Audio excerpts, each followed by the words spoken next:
तो बच्चों कैसे हैं आप सब? बहुत-बहुत स्वागत है आपका आज की इस वीडियो में।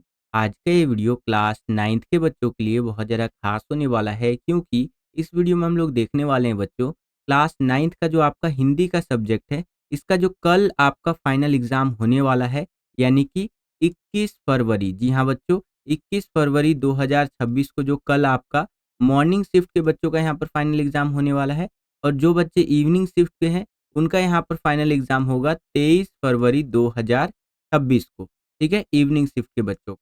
तो उसके लिए एक super important sample question paper इस वीडियो में हम लोग देखने वाले हैं बच्चों। और ये सैंपल पेपर आप सभी बच्चों के लिए, चाहे आप मॉर्निंग शिफ्ट के बच्चे हो या इवनिंग शिफ्ट के बच्चे हो, दोनों के लिए बहुत ज़्यादा इंपॉर्टेंट होने वाला है क्योंकि इस सैंपल पेपर को बनाने के लिए हमने वो क्वेश्चंस ऐड किए हैं जो पिछले 10 साल के पेपर में बार-बार रिपीट होकर के आए हुए हैं।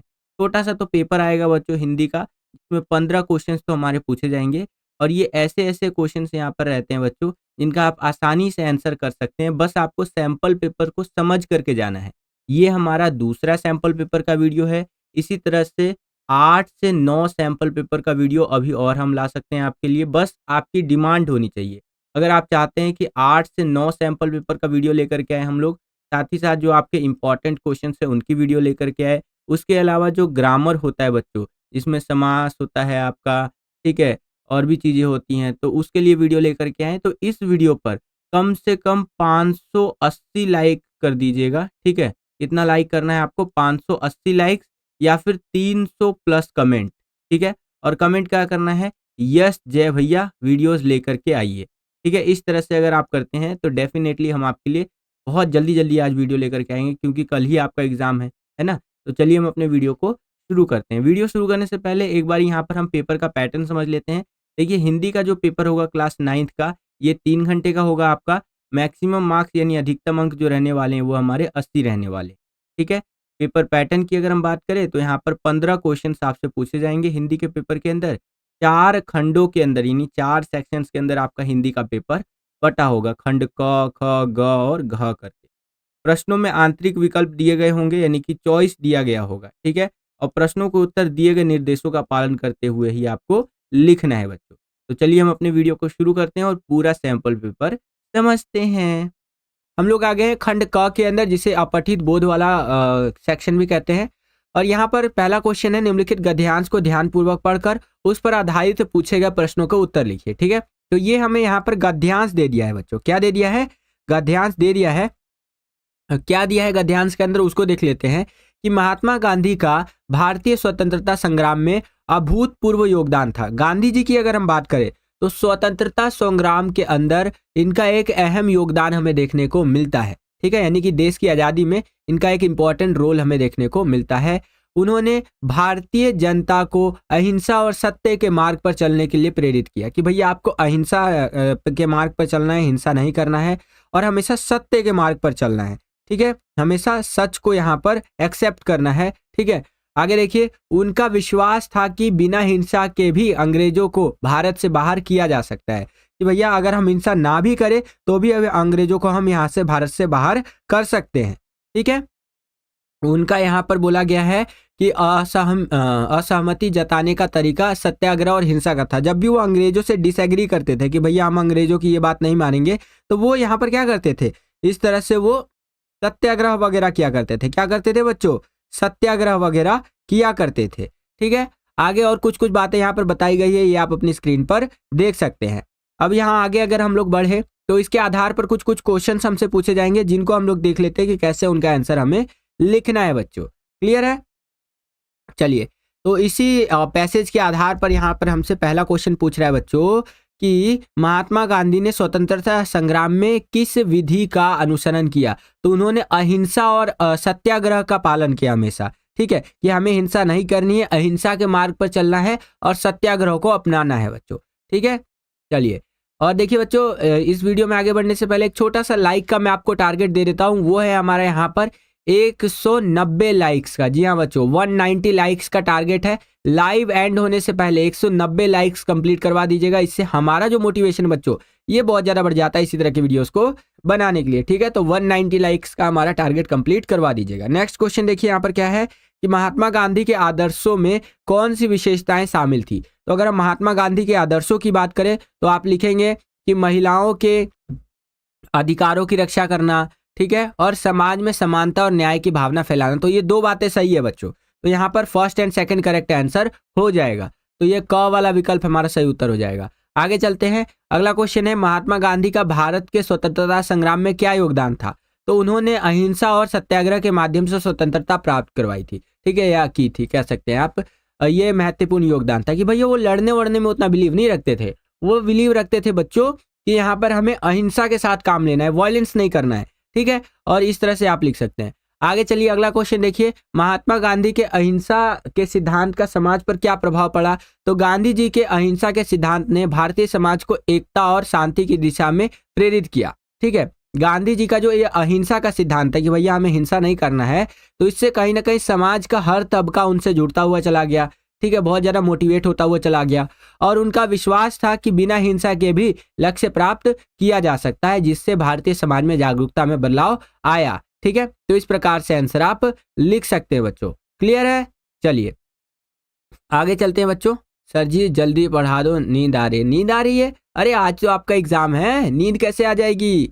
नींद तो आपकी उड़ जानी चाहिए। सर रात से पढ़ रही हूँ। सिमरन, वाह वाह वाह वाह वाह। सभी बच्चे एक साथ चैट सेक्शन में सिमरन के लिए जोरदार तालियां बजाएंगे, है ना, ताली वाला इमोजी भेजेंगे और फायर और हार्ट वाला इमोजी भेजेंगे और लिखेंगे सिमरन ऑल द बेस्ट, आपकी पढ़ाई सक्सेसफुल हो। सारे बच्चे चैट सेक्शन में एक बार सिमरन के लिए भेजेंगे। रात भर से ये बच्ची पढ़ाई कर रही है ताकि हिंदी का पेपर अच्छा जाए। क्या बात है। मैं यहाँ पर प्रार्थना करता हूँ कि आप सभी का हिंदी का पेपर अच्छा जाए, ठीक है, और खासकर सिमरन का तो जाए ही जाए, क्योंकि रात भर से बेचारी यहाँ पर वो पढ़ रही है, ठीक है, जिस कारण से उन्हें नींद भी आ रही है अभी। चलिए अगला क्वेश्चन देखिए, यहाँ पर क्या है कि महात्मा गांधी जी के विचारों ने भारतीय राजनीति में क्या बदलाव लाया। तो गांधी जी के विचारों ने भारतीय राजनीति में अहिंसा, सत्य और सामाजिक न्याय को प्रमुख स्थान दिया। उन्होंने उनके जो सिद्धांत थे, उन्होंने स्वतंत्रता संग्राम को नई दिशा दी और भारतीय समाज में सुधारों की नींव रखी, ठीक है। तो इस प्रकार से आंसर आप लिख सकते हैं बच्चों। क्लियर है? चलिए सर कुछ याद नहीं हुआ है, कुछ बता दीजिए। बिल्कुल बिल्कुल, आपको बताने के लिए ही लाइव आया हूं यहाँ पर मैं। इसके अंदर हम लोग अपना sample question paper number 7 discuss कर रहे हैं और इसके बाद एक और हमारा लाइव होगा जो 8:30 बजे के आसपास होगा। उसके अंदर जो दोनों बुक है आपकी यहाँ पर, उसका वन शॉट डिस्कस करेंगे, यानी कि मोस्ट इंपॉर्टेंट क्वेश्चन हम लोग उसके अंदर डिस्कस करेंगे बच्चों। क्लियर है? चलिए यहाँ पर दूसरा क्वेश्चन देखिए, काव्यांश के ऊपर आधारित रहने वाला है, ठीक है। तो ये इस तरह से दिया गया है हमारा कि अभी राह में मुश्किल है, ठीक है, या अभी राह में है मुश्किलें, थक कर न रुक जाना, जो ठोकरें लगी है मुझे उन्हें मत भूल जाना, सूरज की तरह चमकने को तपना जरूरी है, जो भी है सपने तुझ में वो पूरी होना जरूरी है, हार से डरकर बैठ जाना तेरा धर्म नहीं, तेरे इरादे मजबूत हैं कुछ भी मुमकिन नहीं, आंधियों से लड़कर जो दीपक जलाते हैं सफलता के वही असली हकदार कहलाते हैं, मन में हो विश्वास अगर तो पर्वत भी झुक जाते हैं या झुकते हैं, कोशिश अगर तेरी सच्ची हो तो भाग्य भी रुकता है, तू चलता मत पीछे मत मुड़ के देख, क्योंकि इतिहास वही बनाता है जो यहाँ पर हार का सामना करता है या हार देखता है बच्चों। फेलियर्स देखना बहुत ज़्यादा जरूरी होता है लाइफ के अंदर। क्लियर है बच्चों? चलिए परफेक्ट। ओके सर, मैं 5 बजे से पढ़ रही हूँ द कॉमेडी किंगडम। कोई बात नहीं, बहुत अच्छी बात है। वैसे आप 5 बजे से पढ़ रहे हैं तो साइंस का भी पढ़ा देना। बिल्कुल साइंस का भी करवा देंगे। अब देखिए इसके आधार पर क्या क्या क्वेश्चन हमसे पूछे जा रहे हैं। ये जो हमने अभी कविता का अंश पढ़ा, काव्यांश पढ़ा, तो इस कविता का मुख्य उद्देश्य क्या है। तो मेहनत और संघर्ष को समझना, ये इसका मुख्य उद्देश्य है बच्चों। नेक्स्ट, निम्नलिखित कथनों पर विचार कीजिए।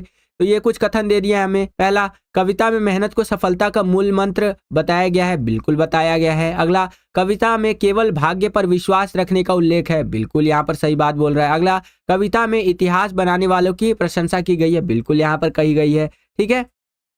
लेकिन यहाँ पर ये नहीं बोला गया बच्चों कि कविता में आपका भाग्य पर ही विश्वास रखना चाहिए। नहीं, ये नहीं होगा।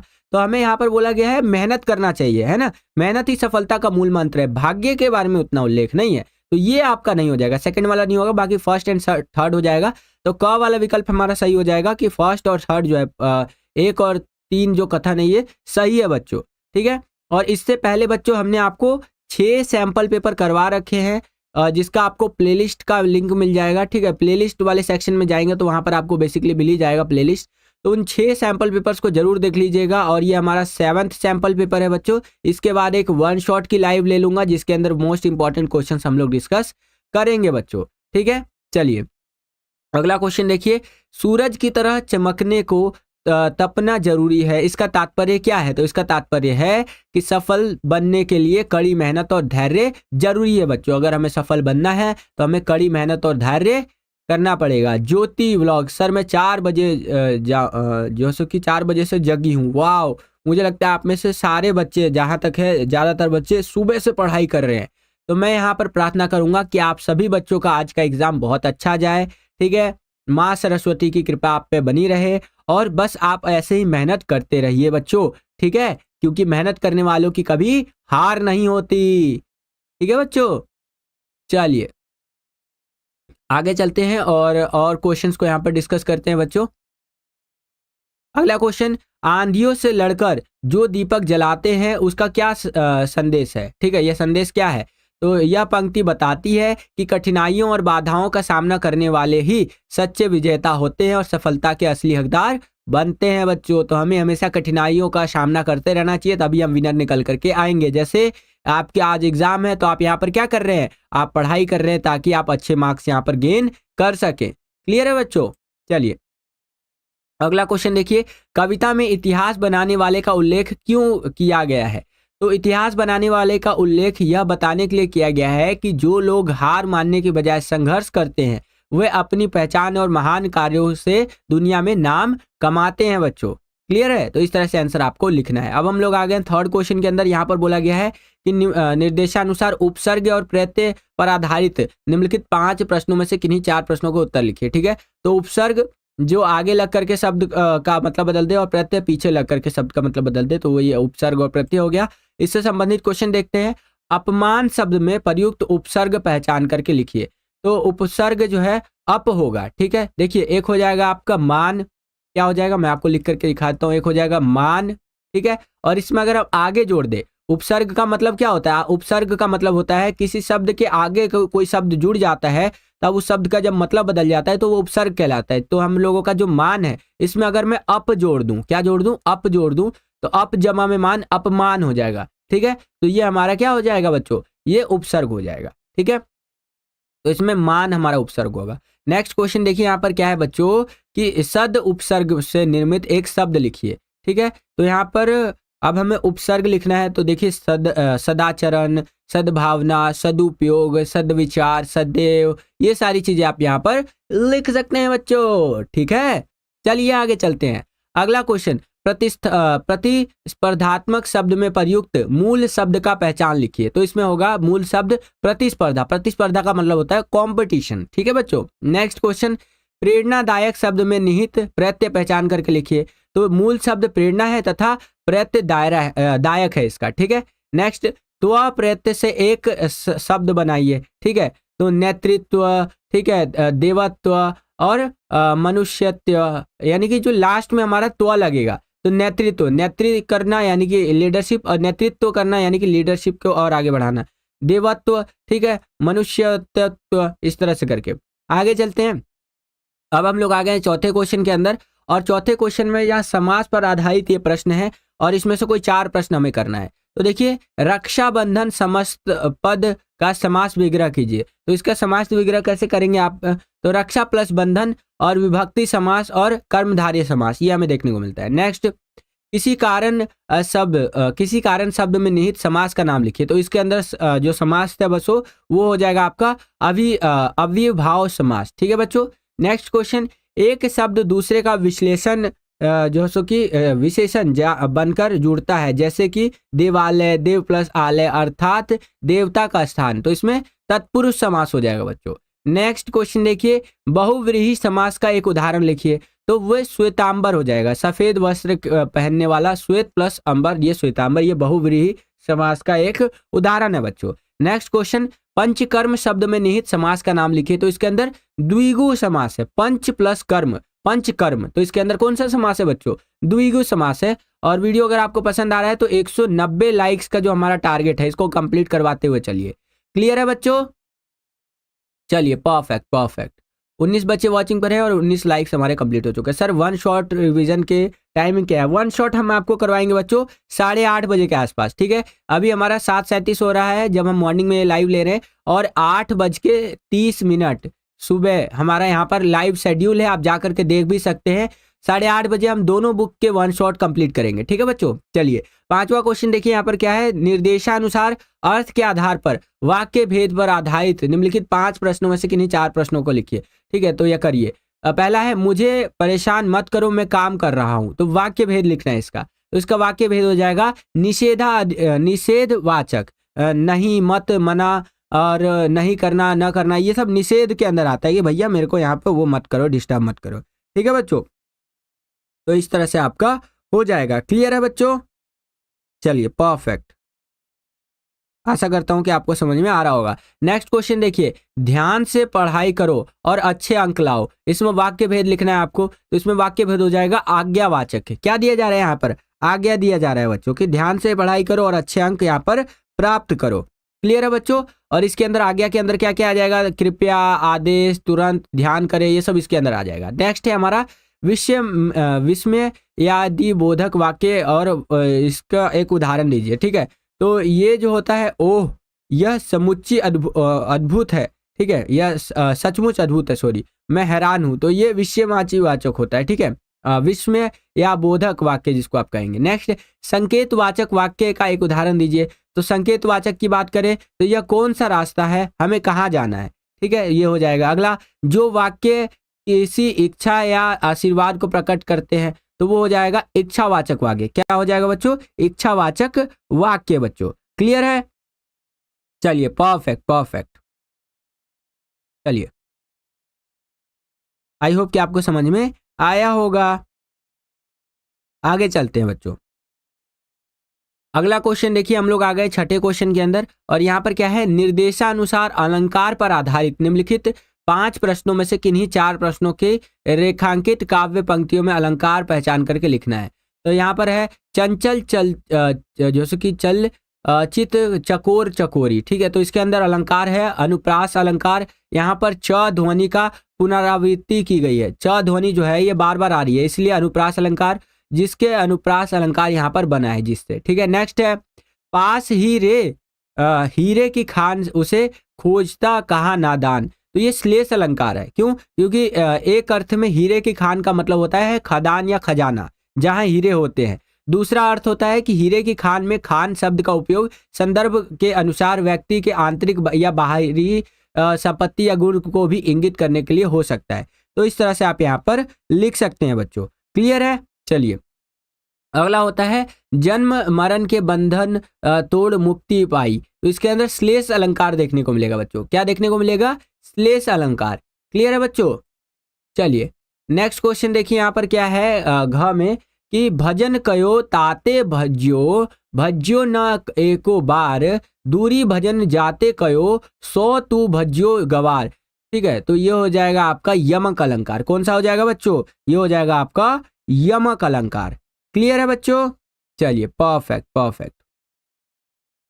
आगे चलते हैं। अगला क्वेश्चन देखिए, चिड़िया का चहचहाना चरम पर। तो ये अनुप्रास अलंकार हो जाएगा। मुख्य अंतर यहाँ पर आप देख सकते हैं इस कारण से। ठीक है, अब हम लोग आ गए हैं खंड ग के अंदर, जो कि पाठ्य पुस्तक पर आधारित रहने वाली है और पूरक पाठ्य पुस्तक पर आधारित रहने वाली है। यहाँ पर जो आपकी बुक्स है उससे रिलेटेड क्वेश्चंस पूछे जाएंगे, तो बड़े ध्यान से देखते हुए चलिएगा हर प्रश्न को जो हम यहाँ पर कर रहे हैं बच्चों। ये सारे के सारे बहुत ज्यादा इंपॉर्टेंट है, अति महत्वपूर्ण है बच्चों आपके परीक्षाओं के लिए, जो अभी हम यहाँ पर डिस्कस करने वाले हैं। देखिए 7वां क्वेश्चन, निम्नलिखित पठित गद्यांश पर आधारित बहुविकल्पीय प्रश्नों के सर्वाधिक उपयुक्त विकल्प चुन करके लिखिए। तो ये आपका गद्यांश पर आधारित इस तरह से दे रखा है, मतलब गद्यांश दे रखा है। ठीक है, इस पर आधारित जो प्रश्न हमसे पूछे जाएंगे उनका आंसर लिखना है। तो कुछ इस प्रकार से धीरे धीरे सब कुछ यहाँ पर बदल रहा है। एक नई जीवन शैली अपना वर्चस्व स्थापित कर रही है, उसके साथ आ रहा है, और एक नया जीवन दर्शन उपभोक्तावाद का दर्शन उत्पादन बढ़ाने पर जोर दे रहा है ना। उपभोक्तावाद में क्या होता है बच्चों, ज़्यादा से ज़्यादा चीज़ों की खपत होती है। लोगों को अगर कोई चीज़ ज़्यादा इंपॉर्टेंट नहीं भी होती तब भी लोग उसको खरीदते हैं। क्यों? क्योंकि उपभोक्तावाद का मतलब ही यही है कि उपभोग करो, ज़्यादा से ज़्यादा चीज़ें खरीदो, नए नए कपड़े खरीदो, इलेक्ट्रॉनिक आइटम खरीदो, जिसकी तुम्हें ज़रूरत भी नहीं है लोग वो भी खरीदते जाते हैं उपभोक्तावादी संस्कृति के अंदर, जो कि आज के टाइम पे आप कहेंगे तो कहीं ना कहीं बढ़ता जा रहा है। Sir I am also here Shraddha king your new student. तो श्रद्धा किंग बोल रहा हूँ, Shraddha Singh I am your new student. तो सभी श्रद्धा के लिए एक बार जोरदार तालियां बजाएंगे और श्रद्धा को बोलेंगे वेलकम बच्चे, वेलकम, है ना। सभी एक बार बोलेंगे। Raj Singh sorry, hello I am also here your new student. Hello hello बच्चे, हेलो सभी को नमस्ते, सत श्री अकाल, आदाब, अर्ज है। और जो हम सैंपल पेपर कर रहे हैं बच्चों, इसको बड़े ध्यान से समझते हुए चलिए, बहुत इंपॉर्टेंट है आपके आज के और कल के एग्जाम के लिए। यानी कि जो 20 फरवरी को आपको पेपर होना है और जो 21 फरवरी को एग्जाम होना है, उसको लेकर के बहुत इंपॉर्टेंट ये सैंपल पेपर होने वाला है। बाकी सभी श्रद्धा को यहाँ पर हेलो बोल देंगे और वेलकम कर देंगे, ठीक है। जो हमारे पुराने छात्र हैं वो एक बार वेलकम कर देंगे। ओके बच्चों, चलिए आगे बढ़ते हैं बच्चों। तो यहाँ पर इस तरह से आपका गद्यांश दिया गया है। इसके आधार पर देखिए क्वेश्चन हमसे क्या पूछा है कि उपभोक्तावाद की संस्कृति पाठ के लेखक कौन है। तो इसके लेखक है श्यामाचरण दुबे जी। कौन है बच्चों? श्यामाचरण दुबे जी। नेक्स्ट क्वेश्चन, अध्याय के अनुसार निम्नलिखित कथनों को ध्यानपूर्वक पढ़िए। तो अध्याय के अनुसार जो कथन दिए गए हैं बच्चों आपके, वो ऐसा है कि पहला है लेखक के अनुसार अब सुख उपभोग से मिलता है। तो ये बात बिल्कुल यहाँ पर सही कही जा रही है। नेक्स्ट है, हम पश्चिमी जो संस्कृति है उसके उपनिवेश बन रहे हैं, ठीक है। तो बिल्कुल पश्चिमी संस्कृति जो है, वेस्टर्न कल्चर जो है, हम कहीं ना कहीं उसके गुलाम बनते हुए जा रहे हैं। बिल्कुल सही बात यहाँ पर बोली जा रही है, ठीक है। Seema, hello sir I am also new student. Hello Seema. Surajpal, sir new student. Hello Surajpal, ठीक है। चलिए आगे देखिए क्या है हमारा कि हमारी संस्कृति अस्मिता का पतन हो रहा है। हमारी संस्कृति जो है उसका कहीं ना कहीं पतन हो रहा है उपभोक्तावादी संस्कृति के कारण, ठीक है। और हम आधुनिकता के झूठे प्रतिमान अपना रहे हैं, ठीक है। तो ये चीज आप लिख सकते हैं। तो उस हिसाब से आपका जो घ वाला विकल्प है बिल्कुल सही उत्तर हो जाएगा बच्चों, ठीक है। और लाइक देख पा रहा हूँ जैसा कि मैं यहाँ पर 22 लाइक्स हो चुके हैं, 29 लाइक्स कंप्लीट हो चुके हैं और 190 लाइक्स का हमारा टारगेट है। तो 190 लाइक्स कंप्लीट करवा दीजिए बच्चों। इससे हमारा जो मोटिवेशन है ये बहुत ज़्यादा बढ़ जाता है बच्चों इसी तरह की वीडियोस को बनाने के लिए, ठीक है। यहाँ पर अगला क्वेश्चन देखिए क्या है कि लेखक ने उपभोक्तावाद को किस चीज़ से जोड़ा है। तो स्वार्थ और भौतिकवाद से लेखक ने इस चीज़ को जोड़ा है कि भैया ये स्वार्थ वाली चीज़ है। कौन सी चीज़ है बच्चों? स्वार्थ वाली। नेक्स्ट, उपभोक्तावाद का कौन सा पक्ष लेखक को चिंतित करता है। तो व्यक्तिगत सुख, सामाजिक विषमता और भौतिक संसाधनों की कमी, ये सारी चीजें जो है लेखक को चिंतित करते हैं। तो उपरोक्त सभी आपका करेक्ट आंसर हो जाएगा बच्चों। नेक्स्ट क्वेश्चन देखिए, अध्याय के अनुसार दिए गए शब्द तथा उनके अर्थों को ध्यानपूर्वक पढ़िए, ठीक है। तो अध्याय के अनुसार जो यहाँ पर शब्द दिए गए हैं, पहला है अनंत, जिसका अंत ना हो, ये बिल्कुल सही बात बोला जा रहा है। अगला है अस्मिता, अस्तित्व और पहचान, ये बिल्कुल भी सही बात बोल रहा है। अगला है उपनिवेश, वह विजेत देश जिसमें यहाँ पर विजेता राष्ट्र के लोग आकर बस गए हो, न देश जिसमें विजेता राष्ट्र के लोग आकर बस गए हो। तो इस तरह से उपनिवेश हो, समझ रहे हैं आप। उपनिवेश जैसे हम लोग अंग्रेजों के गुलाम थे तो हम लोग क्या थे? हम लोग उपनिवेश थे बच्चों अंग्रेजों के। क्लियर है। अगला अपव्यय, जिसमें फिजूल खर्ची होती हो। तो बिल्कुल ये सारी बातें सही कही जा रही हैं। तो ग वाला जो विकल्प है आपका बिल्कुल सही उत्तर हो जाएगा। आगे चलते हैं। अब हम लोग आ गए हैं 8वें क्वेश्चन के अंदर। यहाँ पर देखिए क्या कह रहा है, निर्धारित गद्य पाठों के आधार पर निम्नलिखित 5 में से किन्हीं 3 प्रश्नों का उत्तर लिखने हैं 25 से 30 शब्दों में। और यहाँ पर आप देख सकते हैं मार्क्स 2-2 नंबर के 3 क्वेश्चन आप करेंगे तो 6 नंबर आपको मिल सकते हैं अगर सही करेंगे तो।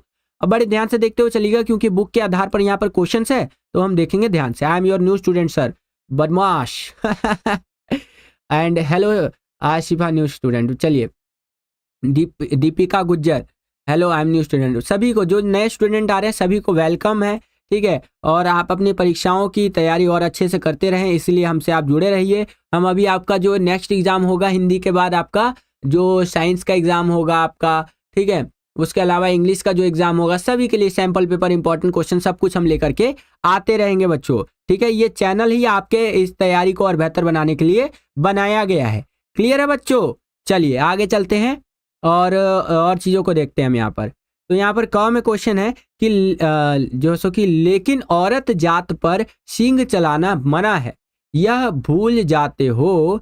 हीरा के इस कथन के माध्यम से स्त्री के प्रति प्रेमचंद के दृष्टिकोण को स्पष्ट कीजिए। तो आंसर इस प्रकार से आप लिखेंगे कि लेकिन औरत जात पर सींग चलाना मना है, यह भूल जाते हो। हीरा के इस कथन से लेखक का स्त्री जाति के प्रति सम्माननीय दृष्टिकोण पता चलता है तथा उस समय समाज में स्त्रियों की स्थिति अच्छी नहीं थी। समाज में स्त्रियों के साथ दुर्व्यवहार किया जाता था, उन्हें शारीरिक यातना दी जाती थी। यहाँ लेखक स्त्रियों की प्रताड़ना का विरोधी है, वह स्त्रियों को पूजनीय मानता है और साथ ही वह स्त्री पुरुष की समानता का पक्षधर भी है।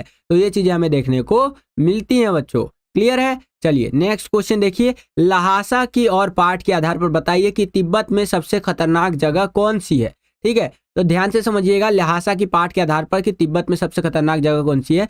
तो तिब्बत में सबसे खतरनाक जगह जो है वो डॉन्डे है। ठीक है, यह जगह लगभग 16-17 हजार फीट की ऊंचाई पर है। सोचिए इतना ऊपर है और यह जगह निर्जन अथवा वीरान है, जहां दूर दूर तक कोई गांव नहीं है, लेकिन फिर भी पहाड़ और नदियों के मोड़ पर स्थित होने के कारण डांडे डाकुओं के लिए सुरक्षित है। यहाँ पर डाकू रह सकते हैं क्योंकि यहाँ तो ना तो पुलिस की व्यवस्था है और ना ही कानूनी व्यवस्था है। साथ ही अगर यहाँ हत्या हो जाए, ठीक है, जो कि गलत चीज है, तो यहाँ किसी को कुछ पता भी नहीं चलेगा। तो इस प्रकार से इस क्वेश्चन का आंसर आप लिख सकते हैं बच्चों। क्लियर है? चलिए अगला क्वेश्चन देखिए। सालिम जो है, सालिम अली ने पूर्व प्रधानमंत्री के समक्ष पर्यावरण से जुड़े कौन कौन से संभावित खतरों का वर्णन किया होगा जिससे उनकी आंखें जो है नम हो गई, एक तरह से आंसू टाइप के आ गए। तो सालिम अली ने तत्कालीन प्रधानमंत्री चौधरी चरण सिंह को केरल की साइलेंट वैली में चलने वाली रेगिस्तानी हवाओं के कारण पक्षियों और पर्यावरण को होने वाली समस्याओं का वर्णन किया है। उन्होंने पर्यावरण को प्रदूषण से बचाने, पक्षियों की रक्षा करने और वनों की अंधाधुंध कटाई पर रोक लगाने जैसी बातें की होंगी। और सालिम अली के पर्यावरण के प्रति निस्वार्थ प्रेम और चिंता को सुनकर चौधरी साहब जी है वो यहाँ पर जो खुद के किसान परिवार से आते थे और प्रकृति से लगाव रखते थे, वो भावुक होंगे। ठीक है, तो इस तरह से आंसर आपको लिखना है बच्चों। क्लियर है? आशा करता हूं आपको समझ में आया होगा। और हमारा 46 लाइक्स कंप्लीट हो चुका है, 46 बच्चे वॉचिंग पर है। लाइक की संख्या बढ़ाइए बच्चों, यहाँ पर 190 लाइक्स का हमें टारगेट कंप्लीट करना है इस लाइव स्ट्रीम के एंड होने से पहले। क्लियर है बच्चों? चलिए सीमा, मैं क्लास 9th में हूँ। बिल्कुल बिल्कुल, क्लास 9th के लिए ही ये यहाँ पर आज लाइव क्लास लिया जा रहा है। इसके अंदर हम सैंपल पेपर नंबर 7 डिस्कस कर रहे हैं बच्चों। इनमें से कई सारे प्रश्न आने की संभावना है आपके आज के परीक्षा के अंदर, यानी जो आपका 20 फरवरी को परीक्षा होगा और जो आपका 21 फरवरी को परीक्षा होगा उसके अंदर। ठीक है, चलिए देखिए प्रेमचंद के फटे जूते, अगला क्वेश्चन है। प्रेमचंद के फटे जूते पाठ में एक जगह पर लेखक सोचता है कि फोटो खिंचाने की अगर यह पोशाक है तो पहनने की कैसी होगी, लेकिन अगले ही पल वह विचार बदल जाता है कि नहीं, इस आदमी की अलग अलग पोशाकें नहीं होंगी। आपके अनुसार इस संदर्भ में प्रेमचंद के बारे में लेखक के विचार बदलने की क्या वजह हो सकती है? तो आंसर इस प्रकार से लिखेंगे बच्चों कि लेखक के विचार प्रेमचंद के बारे में बदलने के निम्नलिखित कारण हो सकते हैं। जैसे सामान्यतः लोग रोजमर्रा के जीवन में साधारण कपड़े पहनते हैं और खासकर अवसरों पर अच्छे कपड़े पहनते हैं। आप देखते होंगे कि डेली बेसिस पर आप लोग नॉर्मल कपड़े पहनते होंगे, जब कहीं शादी पार्टी में या कोई फंक्शन वगैरह में जाना होता होगा तब यहाँ पर थोड़े अच्छे कपड़े पहनते होंगे। लेकिन प्रेमचंद की स्थिति अलग थी। उनके पास शायद केवल एक ही पोशाक होगी जिसे वह हर स्थिति में पहनते थे। लेखक का यह मानना था कि प्रेमचंद भीतर और बाहर से एक जैसे थे। उनके व्यक्तित्व में कोई दिखावा नहीं था और वो सच्चे थे। यही कारण था कि उन्होंने सादे पहनावे से फोटो खिंचवाई होगी। ठीक है, तो इस तरह से आंसर आप लिख सकते हैं बच्चों। क्लियर है? आशा करता हूं कि आपको समझ में आया होगा। आगे चलते हैं। अगला क्वेश्चन देखिए यहाँ पर क्या है कि लेखिका महादेवी वर्मा ने अपनी माँ के व्यक्तित्व की किन किन विशेषताओं का उल्लेख किया है। ध्यान से समझिएगा इस क्वेश्चन को, काफी महत्वपूर्ण क्वेश्चन है कि जो महादेवी वर्मा है बच्चों, उन्होंने लेखिका ने अपने माँ की व्यक्तित्व की किन किन विशेषताओं का उल्लेख किया है।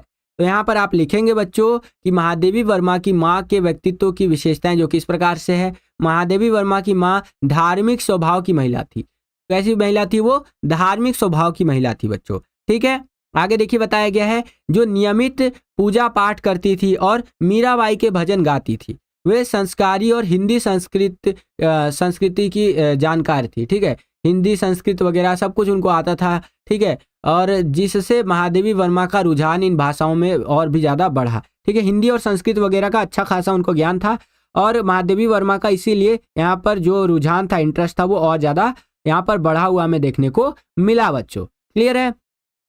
उनके धर्म सहिष्णुता के दृष्टिकोण के कारण उनका संबंध जवारा के नवाब परिवार से भी बहुत मधुर यहाँ पर था बच्चों, ठीक है।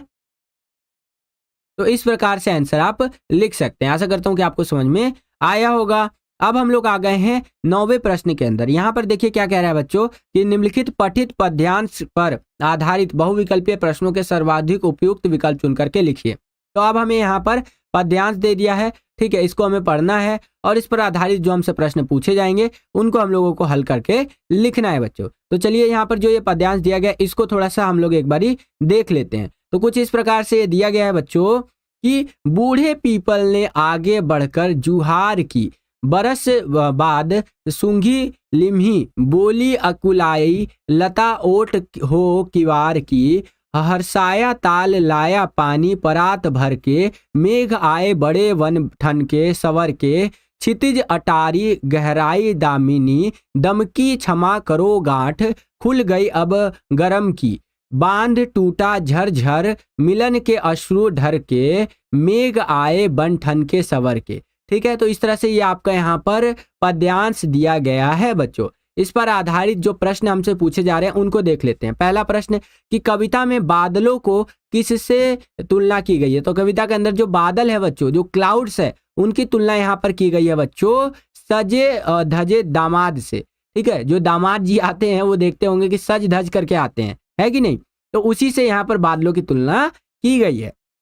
नेक्स्ट क्वेश्चन देखिए क्या है कि कवि के अनुसार निम्नलिखित कथनों को ध्यानपूर्वक पढ़िए। पहला, मेघ आए कविता में बादल का बारिश और जीवन का नवोत्थान प्रतीक है। ठीक है जी। अगला यहाँ पर देखिए क्या कह रहा है कि बादल रूपी मेहमान का बुजुर्ग की तरह स्वागत पीपल ने किया। तो ये भी बात बिल्कुल सही कह रहा है। यहाँ पर फर्स्ट सेकंड दोनों बातें सही कही जा रही हैं। अगला है बादल के स्वागत के लिए तालाब पानी से भरा हुआ खड़ा हुआ था। ठीक है, तो बात सही कह रहा है। अगला, परात में पानी भरकर परिवार के सदस्य चरण धोने के लिए उपयोग करते हैं। तो ये बात भी बिल्कुल सही है। तो इस हिसाब से आपका घ वाला जो विकल्प है बिल्कुल सही उत्तर हो जाएगा कि कथन 1, 2, 3 और 4 बिल्कुल सही है बच्चों। क्लियर है, आशा करता हूं आपको समझ में आ गया होगा। और 66 बच्चे वॉचिंग पर है और लाइक की संख्या है केवल यहाँ पर 56। ठीक है, तो लाइक की संख्या बढ़ाइए बच्चों। इस लाइव स्ट्रीम के एंड होने से पहले हमें लाइक कहाँ तक पहुंचाना है, 190 लाइक्स का हमारा टारगेट जो है इसे हमें कंप्लीट करना है। 190 लाइक्स करवा दीजिएगा बच्चों। नेक्स्ट क्वेश्चन देखिए यहाँ पर क्या है हमारा, इसी गद्यांश के आधार पर कि बांध टूटा झरझर मिलन के अश्रु ठरके, इस पंक्ति में बांध टूटना किस भावना को दर्शाता है। तो ये दर्शाता है प्रेम के सजीव क्षण को। किसको दर्शाता है बच्चों, प्रेम का जो सजीव क्षण है इसको ये दर्शाता है। क्लियर है बच्चों। एक बारी सारे बच्चे चैट सेक्शन में फायर वाला और हार्ट वाला इमोजी लगा देंगे। एक साथ सारे बच्चे चैट सेक्शन में फायर वाला हार्ट वाला इमोजी लगाएंगे, लगाइए।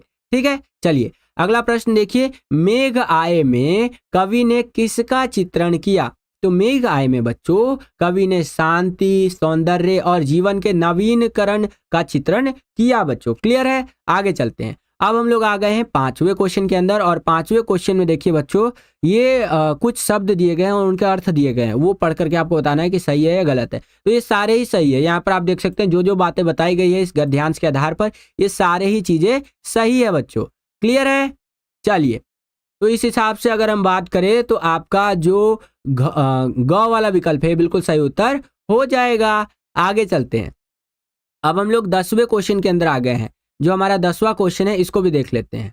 ठीक है, चलिए 66 बच्चे वॉचिंग पर है और लाइक की संख्या हो गई है यहाँ पर 64। ठीक है, तो लाइक की संख्या बढ़ाइए। 190 लाइक्स का जो हमारा टारगेट है उसको कंप्लीट करवाइए।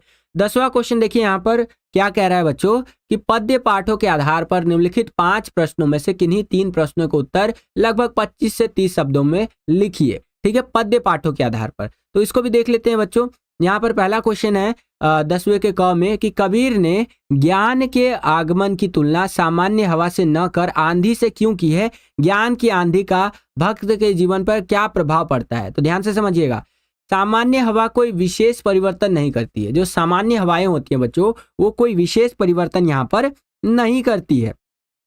ठीक है, आगे देखिए बताया गया है कि लेकिन आंधी व्यापक बदलाव लाती है। इस तरह की आंधी जो है सो कि अज्ञान, माया और मोह को हटा देती है और मनुष्य का मन निर्मल हो जाता है। ठीक है, तो अगर मनुष्य के अंदर बदलाव करना है तो सामान्य हवा से तो बदलाव होगा नहीं, एक आंधी की जरूरत है हमें। किसकी जरूरत है बच्चों? एक आंधी की यहाँ पर हमें जरूरत है, जिससे कि मनुष्यों के अंदर बदलाव हो सके। क्लियर है बच्चों? तो ये चीज हम यहाँ पर लिख सकते हैं। आगे देखिए, ज्ञान ही आंधी से भक्त के जीवन से अज्ञानता और भ्रम दूर हो जाते हैं। ठीक है, ज्ञान ही क्या होता है? ज्ञान की ही आंधी से भक्त का जो जीवन है उसमें अज्ञानता वगैरह जो है दूर हो जाएगा। अगर ज्ञान की आंधी चलेगी तो जो दिक्कत समस्याएं हैं वो खत्म हो जाएंगी पूरी तरह से। ठीक है, वह माया मोह से मुक्त हो जाता है और उसका मन पवित्र और यहाँ पर निश्चल हो जाता है और वह प्रभु भक्ति में रम जाता है। ठीक है, तो ज्ञान की आंधी इतनी ज्यादा इंपॉर्टेंट होती है बच्चों। इस प्रकार से आप आंसर लिख सकते हैं बच्चों। क्लियर है? चलिए आगे चलते हैं। ओके, अगला क्वेश्चन देखिए यहाँ पर ख में क्या पूछ रहा है हमसे कि बंद द्वार की शाकल खोलने के लिए ललद्य ने क्या उपाय सुझाया? तो ललद जो है उसने उपाय सुझाया। कवित्री ने कहा कि मनुष्य को न तो भोग विलास में फंसना चाहिए और न ही पूरी तरह से त्याग करना चाहिए। अगर हमें बंद द्वार जो है वो खोलना है तो हमें भोग विलास में पूरी तरह से नहीं फंसना चाहिए और ना ही पूरी तरह से यहाँ पर हमें त्याग कर देना चाहिए। हमें मीडिएटर, बीच में रहना चाहिए। ठीक है, उसे सभी प्राणियों को सम्मान भाव से देखना चाहिए और ईश्वर हर जगह है, इसलिए उसकी सच्ची भक्ति हमें करनी चाहिए। क्लियर है बच्चों? तो यहाँ पर अब देख रहा हूं मैं 86 बच्चे वॉचिंग पर है और लाइक की संख्या केवल 74। तो लाइक की संख्या बढ़ाइए बच्चों, यहाँ पर कंप्लीट करवाइए 190 लाइक्स का जो हमारा टारगेट है इसको कंप्लीट करवा दीजिए बच्चों। ठीक है, चलिए आगे देखिए, अगला है भाव स्पष्ट कीजिए। तो चलिए जी भाव स्पष्ट कर देते हैं कि मृदुल वैभव की रखवाली सी कोकिल बोलो तो। ठीक है, तो इस तरह से दे रखा है, इसका भाव क्या होगा? तो भाव कोयल का स्वर बहुत मधुर और कोमल होता है। इसका भाव है बच्चों कि जो कोयल का स्वर होता है, कोयल जो बोलती है कू, इस तरह से कोयल जो बोलती है ना, तो उसका जो यहाँ पर स्वर होता है यानी कि जो उसकी आवाज होती है एक तरह से बहुत मीठी होती है और कोमल होती है, जो वैभव का प्रतीक है, जो वैभव यानी वेल्थ का प्रतीक है। भारत का वैभव भी प्राचीन समय में इसी प्रकार का था, जब इसे सोने की चिड़िया कहा जाता था। एक टाइम पर हमारे देश को सोने की चिड़िया कहा जाता था। क्या कहा जाता था बच्चों? सोने की चिड़िया।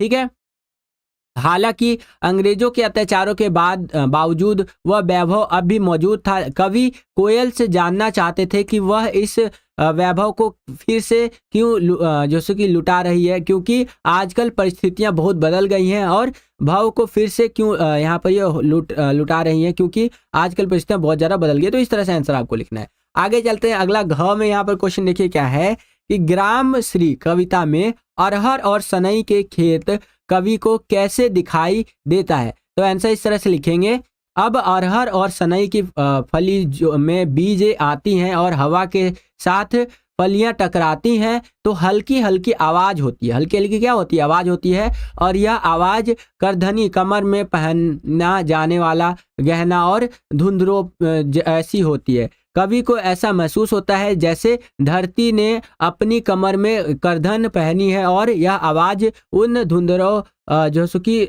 से आ रही हो। फली का हल्के हल्के बजने से दृश्य और सुंदर जीवंत बन जाता है। तो इस तरह से आंसर आप लिख सकते हैं। नेक्स्ट क्वेश्चन, आपके विचार में बच्चों को काम पर क्यों नहीं भेजना चाहिए? उन्हें क्या करने के मौके मिलने चाहिए? ठीक है, तो यहाँ पर क्या लिखेंगे आप? बच्चों को काम पर क्यों नहीं भेजना चाहिए? है कोई नौजवान जो लिख करके बता सके चैट सेक्शन में कि बच्चों को काम पर क्यों नहीं भेजना चाहिए? तो देखिए बच्चों, आंसर इस तरह से आप लिखेंगे, मेरे विचार में बच्चों को काम पर नहीं भेजना चाहिए क्योंकि यह उनके मानसिक और शारीरिक विकास का बाधित करता है। ठीक है, जो एक बच्चा होता है बच्चों, अगर हम उसे काम पर भेज देंगे तो उसका जो मेंटली और हेल्थ का डेवलपमेंट होना है वो उसमें बहुत ज़्यादा दिक्कत समस्याएं आएंगी। ठीक है। यह उम्र उनकी शिक्षा और खेलकूद की होती है। बच्चों को स्कूल में पढ़ाई का अवसर मिलना चाहिए और उन्हें खेलकूद व अन्य रचनात्मक गतिविधियों में भाग लेने के लिए प्रेरित करना चाहिए। इस तरह वे आत्मनिर्भर और समाज के लिए उपयोगी नागरिक बन सकते हैं। उनका समुचित विकास ही देश के उज्जवल भविष्य का नींव यहाँ पर रखेगा। तो इसलिए हमें बच्चों को काम पर नहीं भेजना चाहिए बच्चों। क्लियर है? चलिए परफेक्ट। और लगभग 72 बच्चे वॉचिंग पर है और जिन भी बच्चों ने अभी तक लाइक नहीं किया लाइक जरूर कर दीजिएगा। 190 लाइक्स का हमारा टारगेट है यहाँ पर बच्चों। लाइव एंड होने से पहले हमें 190 लाइक्स कंप्लीट करने हैं। आगे चलते हैं।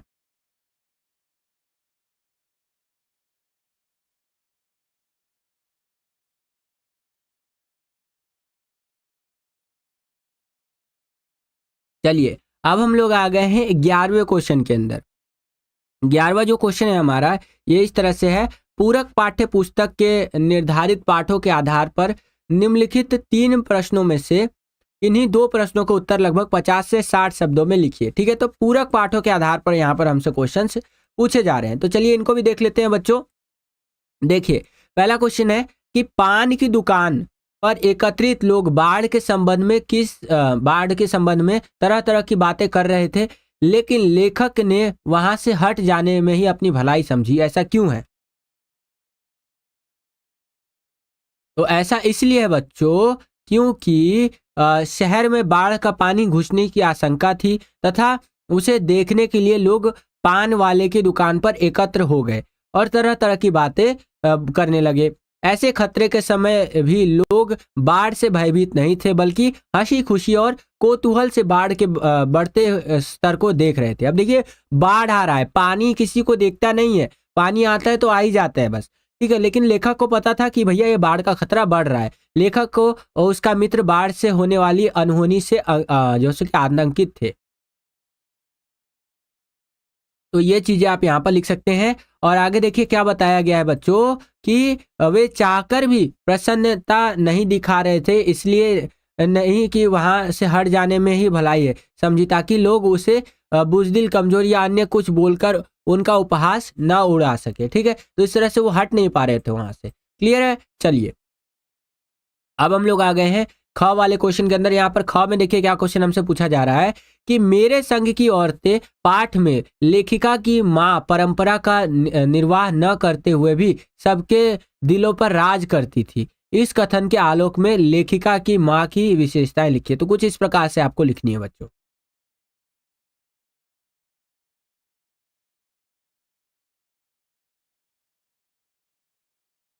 तो यहाँ पर आप देख सकते हैं इस प्रकार से आंसर आपको लिखना है कि लेखिका की माँ एक अद्वितीय व्यक्ति की धनी थी। ठीक है, और वे खादी का पहनने और गांधी जी के आदर्शों का पालन करने वाली महिला थी। वो खादी पहनती थी और उनको पता था कि मुझे गांधी जी के जो यहाँ पर आदर्श है उनका क्या करना है, उनका पालन करना है मुझे। ठीक है, उनको ये चीज बहुत पहले से रियलाइज हो गई थी। ठीक है, और उनमें खूबसूरती और जो सो कि नजाकत के साथ साथ ईमानदारी और निष्पक्षता का भी समावेश था। खूबसूरत तो थी ही वो, साथ साथ वो यहाँ पर निष्पक्ष भी थी, ईमानदार भी थी। ये चीजें भी आप लिख सकते हैं बच्चों। ठीक है, आगे देखिए यहाँ पर क्या बताया गया है कि वे सत्य निष्ठा में विश्वास रखती थी। वो किसमें विश्वास रखती थी? सत्य और निष्ठा में। हमेशा दूसरों की गोपनीयता का सम्मान करती थी और उनका व्यक्तित्व ऐसा था कि वे परंपरागत नियमों का पालन न करते हुए भी परिवार और समाज में सभी का दिल यहाँ पर जीत लेती थी। और उनकी सादगी और सत्य बोलने की आदत उन्हें हर किसी का आदर पात्र बना देते थे। वो एकदम सादी रहती थी, उनको ज्यादा ये दिखावे वाली जिंदगी पसंद नहीं थी और वो सत्य बोलने में बिलीव रखती थी कि भैया साफ बोलो, सुखी रहो, सत्य बोलो, है कि नहीं। आगे चलिए, आशा करता हूँ ये क्वेश्चन आपको समझ में आ गया होगा। नेक्स्ट क्वेश्चन देखिए कि राम स्वरूप और गोपाल प्रसाद बात बात पर एक हमारा जमाना था कहकर अपने समय की तुलना वर्तमान समय पर से करते हैं। ठीक है, इस प्रकार की तुलना करना कहाँ तक तर्कसंगत है बताइए। तो देखिए ये लोग क्या करते थे, राम स्वरूप और गोपाल प्रसाद जी बात बात पर ये कहते थे हमारे जमाने में ये हुआ करता था, आज के जमाने में तो ये चीज है ही नहीं, ये चीजें वो चीजें। तो ये चीजें तुलना करना कहाँ तक संभव है ये बता रहे हैं। तो देखिए मनुष्य स्वाभाविक रूप से अपने अतीत को बेहतर मानता है। मनुष्य यानी कि एज ए ह्यूमन बींग हमारा स्वभाव ही ऐसा है कि हम अपने अतीत को यहाँ पर बेहतर मानेंगे बच्चों। ठीक है, और राम स्वरूप और गोपाल प्रसाद भी अपने समय को श्रेष्ठ दिखाने का प्रयास करते हैं। ये हमारा जो समय है बहुत ज़्यादा अच्छा था, ठीक है। लेकिन इस तुलना को पूरी तरह से सही ठहराया सो कि नहीं जा सकता है। और आगे देखिए बच्चों, यहाँ पर क्या बातें बताई गई हैं कि कुछ बातें अतीत में अच्छी रही होंगी, लेकिन हर पहलू सही हो यह जरूरी तो नहीं है। उस समय की अच्छाइयाँ तत्कालीन समाज के अनुसार उपयुक्त थी, पर बदलते समय के साथ वे आज के लिए उचित नहीं हो सकते, क्योंकि आज का जमाना यहाँ बदल गया है। जैसे पहले लड़कियों की शिक्षा को महत्व नहीं दिया जाता था, गर्ल्स को इतना ज़्यादा पढ़ाया नहीं जाता था, लेकिन आज का जो समाज है वो प्राथमिक आवश्यकता ये बन चुकी है, प्रायोरिटी बन चुका है। जैसे आप में से बहुत सारी लड़कियां होंगी जो ये वीडियो देख रही होंगी, ठीक है। तो बहुत सारी लड़कियां आज के ज़माने में पढ़ाई क्यों कर पा रही है? क्यों? क्योंकि आज का जो ज़माना है, हमारा मॉडर्न सोसाइटी है, उसके अंदर ये बोला जाता है कि भैया बेटी बचाओ बेटी पढ़ाओ, बेटियों को बचाओ और बेटियों को पढ़ाओ, ये बहुत ज़्यादा जरूरी है। लेकिन पहले के ज़माने में ये नहीं था, तो ये तो कमी हुई ना पहले के ज़माने की। और क्या आप लिखेंगे कि इस तरह उनके विचार केवल उनकी सोच को दर्शाते हैं, न कि कोई सार्वभौमिक सत्य को। तो इस प्रकार से आंसर आप लिख सकते हैं बच्चों। और आगे मैं चलूं इससे पहले मैं देख लेता हूं, ऑलमोस्ट यहाँ पर 90 बच्चे वॉचिंग पर है और लाइक की संख्या हो चुकी है 107 लाइक, ठीक है। तो ये जो 107 लाइक्स हो चुके हैं, इसको लेकर के जाना है हमें। हमारा जो लाइक का टारगेट है 190 लाइक्स का, यहाँ तक तो लाइक करते रहिए। अब हम लोग आ गए हैं बच्चों यहाँ पर खंड घ के अंदर, जो कि हमारा रचनात्मक लेखन वाला रहने वाला है, ठीक है। तो इसके प्रश्नों को देख लेते हैं। यहाँ पर 12वां क्वेश्चन क्या कह रहा है कि निम्नलिखित 3 विषयों में से किसी एक विषय पर दिए गए संकेत बिंदुओं के आधार पर लगभग 100 शब्दों में अनुच्छेद लिखिए, ठीक है। तो 3 में से किसी एक विषय पर हमें 100 शब्दों में क्या करना है? अनुच्छेद लिखना है। तो पहला हमारा दे रखा है मूल्य शिक्षा का महत्व, ठीक है। दूसरा है शहरीकरण के फायदे और नुकसान, और तीसरा है हमारा श्रम की महत्व और श्रमिकों की अधिकार, ठीक है। तो यहाँ पर ये जो शिक्षा का महत्व है, इस पर मैंने आपको जो है वो ये लिख करके दिखाया है, ठीक है। जो अनुच्छेद हमें लिखना है वो मैंने आपको किसके बेसिस पर लिख करके दिखाया है? मूल्य शिक्षा का महत्व। और देखिए यहाँ पर एक और बहुत बड़ा प्लस पॉइंट है आप सभी बच्चों के लिए कि शिक्षा के महत्व पर या किसी भी चीज के ऊपर जब अनुच्छेद लिखने के लिए आएगा तो कुछ संकेत बिंदु, कुछ हिंट्स आपको दिए रहेंगे कि ये हिंट्स का इस्तेमाल करके आप आंसर लिख सकते हैं। जैसे यहाँ संकेत बिंदु दिए गए हैं बच्चों, आप देख सकते हैं इस तरह से कि मूल्य शिक्षा की परिभाषा, बच्चों के लिए मूल्य शिक्षा का महत्व बताना है, और परिवार स्कूल में शिक्षा का असर, समाज में सुधार के लिए मूल्य शिक्षा, ये सब हमें बताना है, ठीक है। तो आंसर इस प्रकार से हमें लिखते हुए चल रहा है बच्चों, ये आप अपनी स्क्रीन पर देख सकते हैं, ठीक है बच्चों। यहाँ पर आप देख सकते हैं मैंने पूरा का पूरा आपको लिख करके दिखा रखा है कि मूल्य शिक्षा का महत्व। देखिए मूल्य शिक्षा वह शिक्षा है जो बच्चों और युवाओं को अच्छे आचरण और व्यवहार, नैतिकता और सामाजिक जिम्मेदारियों के बारे में सिखाती है। यह शिक्षा जीवन में ईमानदारी, सहानुभूति, करुणा जैसे गुणों को विकसित करने में मदद करती है। अगर जीवन में हमें ईमानदार होना है, ठीक है, यहाँ पर जीवन में हमें बहुत जिम्मेदार होना है, ठीक है, अच्छा व्यवहार करना है, तो हमें ये शिक्षा जो है वो प्राप्त करनी पड़ेगी, ठीक है। तो यहाँ पर इस शिक्षा का महत्व बढ़ जाता है। बाकी आप बना बना करके लिख सकते हैं, कोई दिक्कत वाली बात नहीं है। इसके अथवा में देखिए शहरीकरण के फायदे भी बता दिए मैंने आपको, इसके ऊपर भी लिख करके बता दिया है। इसके अथवा में श्रम का जो महत्व है इसके ऊपर भी लिख करके बता दिया है। इस तरह से आप यहाँ पर अनुच्छेद जो है वो लिख सकते हैं। क्लियर है बच्चों? आगे चलते हैं। अब हम लोग आ गए हैं 13वें क्वेश्चन के अंदर। जो हमारा 13वां क्वेश्चन है बच्चों, इसको देखिए। इसमें बोला जा रहा है किसी एक विषय पर लगभग 100 शब्दों में पत्र लिखिए, ठीक है। तो यहाँ पर हमें पत्र लिख करके बताना है, और मैंने यहाँ पर पत्र लिख करके आपको बता रखा है इस तरह से।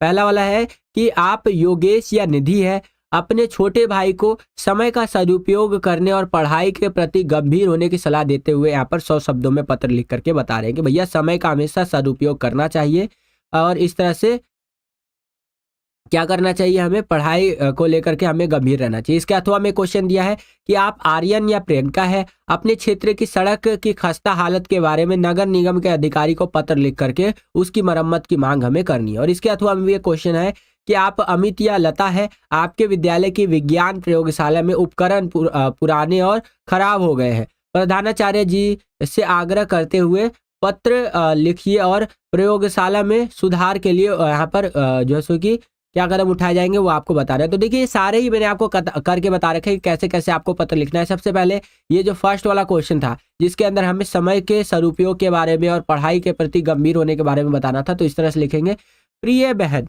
ठीक है, इसको यहाँ लिखना था, तो अपने छोटे भाई को लिखना था ये, ठीक है।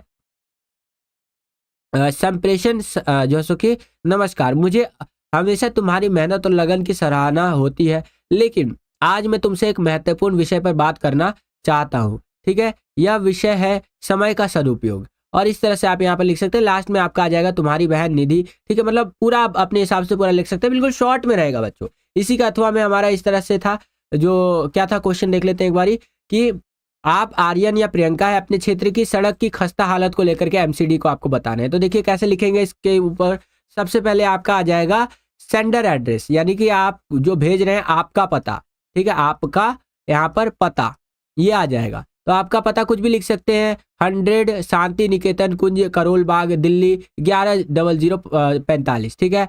और उसके बाद आ जाएगा फिर आपका डेट, यहाँ पर क्या आएगा, डेट यानी कि दिनांक बच्चों, ठीक है। तो दिनांक की बात करें तो 20 मार्च 2025 लिख दिया मैंने।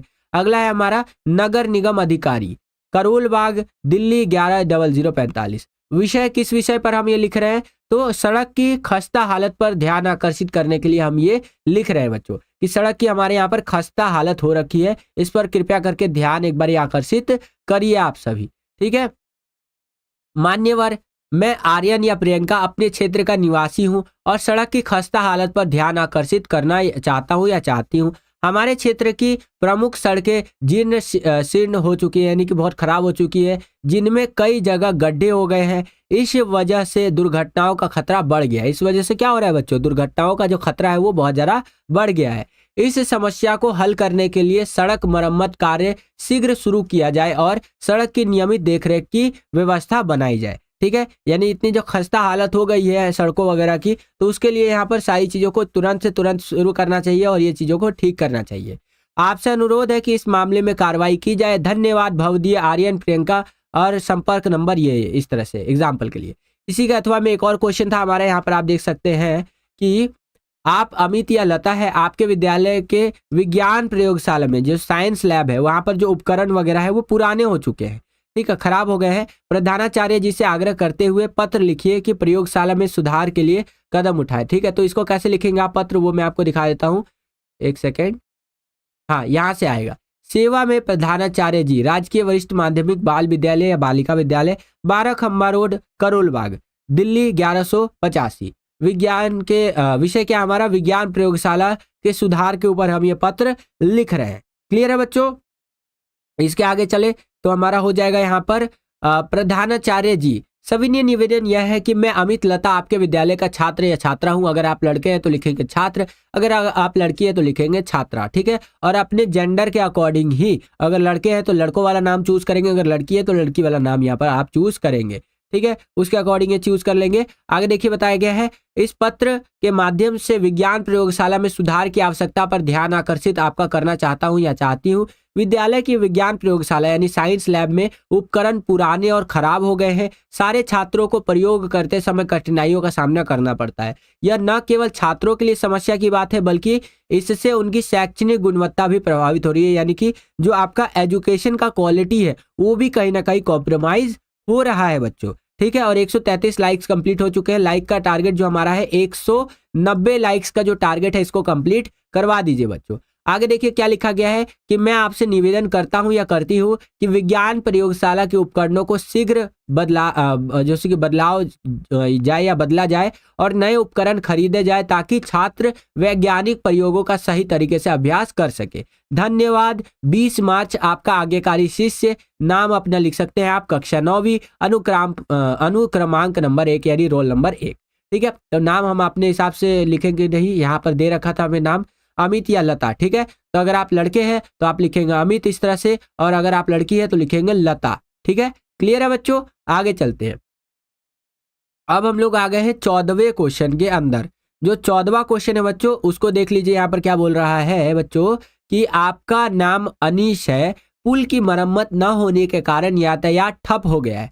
आपका नाम क्या है, अनीश है, और पुल की मरम्मत यहाँ पर नहीं हो रही है, इस कारण से यातायात जो है बच्चों ये पूरी तरह से ठप हो चुका है, ठीक है। और लोग दूसरे रास्ते से जाने के लिए मजबूर है। लोग क्या है, दूसरे रास्ते से जाने के लिए मजबूर है। कृपया नगर निगम के अधिकारी को ईमेल लिखे और पुल की मरम्मत जल्द कराने का अनुरोध करें। अब आपको नगर निगम के अधिकारी को ईमेल लिखना है और इसे यहाँ पर ठीक करने के लिए बताना है। तो देखिए ईमेल लेखन बहुत ज़्यादा सिंपल होता है, जिसमें आपका प्रेषण अनीश है जो भेज रहा है यहाँ पर, प्राप्तकर्ता नगर निगम अधिकारी है और विषय क्या है, पुल की मरम्मत के लिए हम यहाँ भेज रहे हैं। प्रिय नगर निगम अधिकारी जी, मैं अनीश, मोहल्ला कृष्णनगर, यह पत्र लिखकर आपको सूचित करना चाहता हूँ कि हमारे इलाके में स्थित जो पुल है उसकी मरम्मत न होने के कारण यातायात पूरी तरह से बाधित हो गया है। यह पुल बहुत दिनों से खराब पड़ा है और अब इसकी स्थिति इतनी खराब हो चुकी है, इतनी बिगड़ चुकी है कि इसका उपयोग करना असुरक्षित हो गया है, कि कभी भी ये पुल जो है यहाँ पर गिर सकता है। ये हमें देखने को मिल रहा है बच्चों, ठीक है। मतलब ये आप हाईलाइट कर रहे हैं। आगे देखिए बताया गया है कि पुल की मरम्मत न होने के कारण वाहनों का आवागमन प्रभावित हो रहा है और लोग दूसरे रास्तों से यात्रा करने के लिए मजबूर है। इससे सड़क पर अत्यधिक भीड़ और यातायात की समस्या उत्पन्न हो रही है। इसके अलावा पुल का उपयोग करने वाले पैदल चलने वालों को भी परेशानी हो रही है, ठीक है। तो अब जाहिर सी बात है, यहाँ पर इतनी ज़्यादा प्रॉब्लम जो हो रही है इस पर आपको ध्यान देने की ज़रूरत है।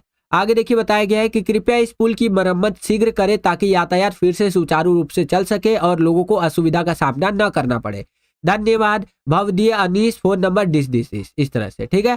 इसके आगे चले तो इसी के अथवा में एक क्वेश्चन आपको दिया गया है बच्चों, कि अगर आपको ऊपर वाला क्वेश्चन नहीं आता है तो नीचे वाला जो क्वेश्चन है इसको आप अटेंड कर सकते हैं। इसके अथवा में इसको चॉइस में देखिए क्या क्वेश्चन है, कि दिए गए संकेत बिंदुओं के आधार पर 100 शब्दों में लघु कथा लिखिए, ठीक है। तो हमें लघु कथा लिखना है बच्चों।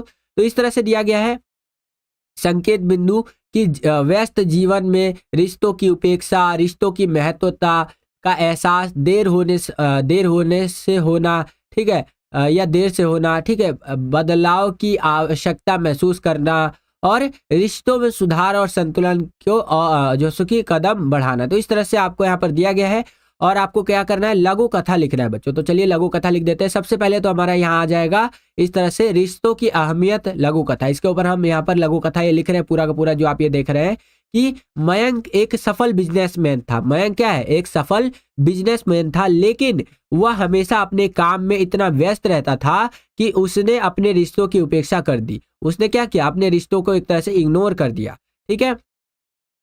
उसकी सफलता का कोई फायदा नहीं था क्योंकि उसके परिवार और दोस्तों से वह पूरी तरह से दूर होता जा रहा था। अब भैया सफलता का मतलब क्या है, खाली पैसा कमाना ही थोड़ी ना कहीं अपने दोस्तों अपने परिवार के साथ भी तो रहना सफलता है कि नहीं। एक दिन मयंक को यह एहसास हुआ कि उसके पास सब कुछ है, उसके पास यहाँ पर सब कुछ है, फिर भी वह अकेला महसूस करता है।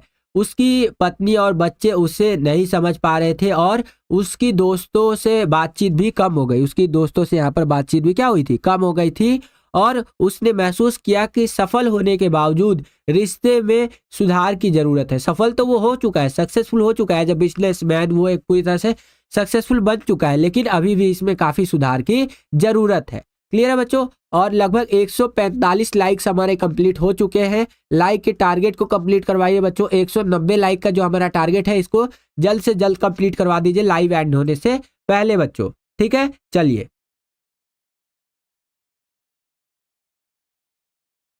आगे चलते हैं। यहाँ पर देखिए क्या बताया गया है, मयंक ने तय किया कि अब वह अपने जीवन में संतुलन लाएगा। मयंक ने क्या तय किया कि अपने जीवन में वो संतुलन लाएगा, खाली पैसा कमाने पे ध्यान नहीं देगा और चीजों पे भी वो ध्यान यहाँ पर देगा बच्चों, ठीक है। और यहाँ पर परिवार के साथ समय बिताना शुरू किया और पुराने दोस्तों से मिलकर रिश्ते को फिर से मजबूत किया। इस बदलाव ने उसके जीवन को संतुष्ट और खुशहाल बना दिया, क्योंकि अब वह जानता था कि रिश्ते का खुशहाल बना दिया गया है अब उसके द्वारा, और क्योंकि अब वो जानता था कि महत्व सफलता से कहीं ज़्यादा है। तो रिश्ते और भी ज़्यादा इंपॉर्टेंट हो जाते हैं। कई बार सफलता ही सब कुछ नहीं होता है, रिश्ते भी होता है। अब देखिए आप सक्सेस तो पा लेंगे, लेकिन सक्सेस किसके साथ इंजॉय करेंगे? जब आपकी फैमिली आपके साथ नहीं रहेंगे, आपके दोस्त आपके बच्चे आपका नहीं समझेंगे, तो वो सक्सेस इंजॉय किसके साथ आप करेंगे? समझ रहे हैं? तो सफलता प्राप्त करने के साथ साथ यहाँ पर हमें सक्सेस इंजॉय करने वाला भी चाहिए होता है, क्योंकि एज ए ह्यूमन बीइंग हम यहाँ पर सोशल है ज़्यादातर, ठीक है।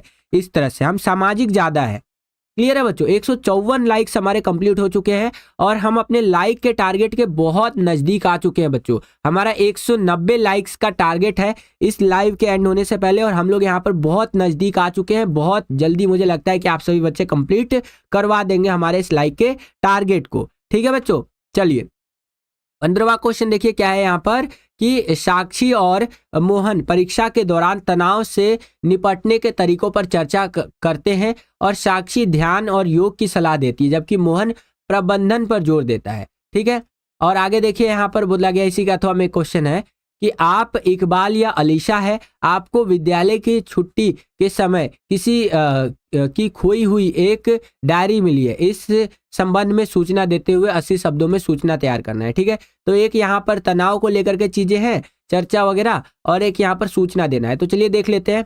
सबसे पहले परीक्षा के तनाव से निपटने के तरीके, यहाँ पर कन्वर्सेशन स्टार्ट हो जाता है। देखिए ये चर्चा है, क्या है बच्चों, चर्चा है, कन्वर्सेशन है। तो इसको आप ऐसे लिखेंगे जैसे आप और आपके दोस्त व्हाट्सएप पे बात करते हैं ना, एक मैसेज आप करते हैं, एक मैसेज आपका दोस्त करता है, तो वो क्या हुआ, चर्चा हुआ। तो इसी तरह से यहाँ पर चीजें बताई गई है बच्चों। ठीक है, कैसे करेंगे ध्यान से समझिए। यहाँ पर साक्षी कहती है कि मोहन परीक्षा के दौरान तनाव कम करने के लिए तुम क्या करते हो। तो मोहन कहता है कि मैं समय प्रबंधन करता हूँ, यानी कि टाइम मैनेजमेंट करता हूँ यहाँ पर। ठीक है, आगे देखिए बताया गया है, साक्षी कहती है लेकिन ध्यान और योग से भी बहुत कुछ यहाँ पर मदद मिलती है। मोहन कहता है हाँ, ध्यान और योग से भी जैसे कि मन शांत होता है, लेकिन समय सारणी बनाना भी जरूरी है। ठीक है, यहाँ पर टाइम टेबल वगैरह बनाना भी बहुत ज्यादा जरूरी है बच्चों। और 160 लाइक्स कंप्लीट हो चुके हैं, लगभग 20-30 लाइक्स हमारे बचे हुए हैं, इसको कंप्लीट करवा दीजिए, इससे हमारा जो लाइक का टारगेट है वो कंप्लीट हो जाएगा। अब आगे देखिए, साक्षी बोलती है कि अगर हम मानसिक स्थिति को ठीक रखें तो परीक्षा में अच्छे प्रदर्शन कर सकते हैं। अगर हम मेंटली यहाँ पर स्ट्रांग रहे तो अपने हम एग्जाम्स के अंदर बेटर परफॉर्म कर सकते हैं। मोहन कहता है कि सही कहा, तनाव से बचने के लिए योजना बनाना बहुत ज्यादा जरूरी है। अगर हमें तनाव से बचना है तो योजना बनाना अति आवश्यक है हमारे लिए। क्लियर है बच्चों, साक्षी कहती है और हम जैसे कि हमें सही खान पान पर भी ध्यान देना चाहिए। मोहन कहता है हाँ, आराम और नींद भी बहुत महत्वपूर्ण है। साक्षी कहती है हम दोनों को मानसिक और शारीरिक स्थिति पर ध्यान देना चाहिए। तो इस तरह से चर्चा आप लिख सकते हैं बच्चों। क्लियर है, 51 बच्चे वॉचिंग पर है और 162 लाइक्स हो चुके हैं। तो लाइक की संख्या बढ़ाइए, 190 लाइक्स का जो हमारा टारगेट है उसको कंप्लीट करवा दीजिए। ठीक है, और इसके अथवा में जो क्वेश्चन था कि आप इकबाल या अलीशा है और आपके विद्यालय की छुट्टी के समय किसी की खोई हुई आपको एक डायरी मिलती है, इसमें सूचना देने के लिए आपको एक सूचना तैयार करना है 80 शब्दों में। तो कैसे आप सूचना तैयार करेंगे वो मैं आपको यहाँ पर दिखा देता हूँ बच्चों।